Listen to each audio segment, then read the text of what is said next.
Hey, good morning, Adam, and good morning, Central Illinois. I'm Anthony Antoine. And I'm Emily Braun. I gotta say, it's nice to be inside for a change. It's glad to have you on the inside. Usually you're outside out there freezing. Out there, yep, in the gloves and the hat and hunkering down. Now, you're at the desk. Here we are. So we're going to have some fun here this morning. And thank you guys so much for joining us here on WCIA 3. And here's a look at some of your top stories.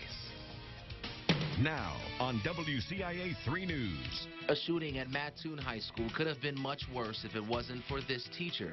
How an alumni group is looking to honor her later this week. Aspire to make a difference. He's doing that while inspiring others to do the same. Now his past could help solve a worldwide problem. Running a marathon is a challenge all on its own, but one man is running 10. And it's all for a good cause. More on him in this morning's Face of the Race. You're watching your local news leader. This is The Morning Show on WCIA 3 News in HD. And we start this Monday morning in Ford County, where two of the men charged with possession of a machine gun will remain in custody, and another is expected in court later this week. 18-year-old Ellis Mack will be kept in custody until the case is resolved. Joe Morris not only faces the machine gun charge, but he's also accused of bombing a mosque and attempting to bomb a women's health clinic. A judge decided to keep him in custody until his pre-trial because he's a danger to the community. The supposed ringleader, Michael Harry, is expected in court this Wednesday. And staying here in Ford County, a Champaign woman is dead after a head-on crash there. It happened on Route 9 at the intersection of County Road 2150 East. State police say the driver of a car crossed the center line and hit the SUV that was going in the opposite direction. The car's driver, 33-year-old Christina Kurtzinger. She was pronounced dead. The driver of the SUV was taken to the hospital with injuries, but no word on her condition. And a Decatur man is now in custody after officers had to chase him across the city and at times going 90 miles per hour. Our news partners at the Herald and Review report an officer chased the driver from West Pershing all the way to North Main. They eventually parked the car in a driveway and tried to take off, but the officer caught them. The driver was already on parole for a conviction of meth possession. They were arrested for traffic, weapons, and drug charges. Two people are recovering from their injuries after a gun was fired inside a home. And this happened on Southview Street in Oriana. Police say a 20-year-old man was holding a pistol that he thought was unloaded. The man says he pulled the trigger while holding it, and a bullet went through his thigh, then hit a teenage girl in her thigh as well. Both were treated at the hospital and later released. No arrests have been made, but police are still investigating. Students across the country continue to speak out on new gun laws, and now a group in Decatur is looking to join in on the conversation.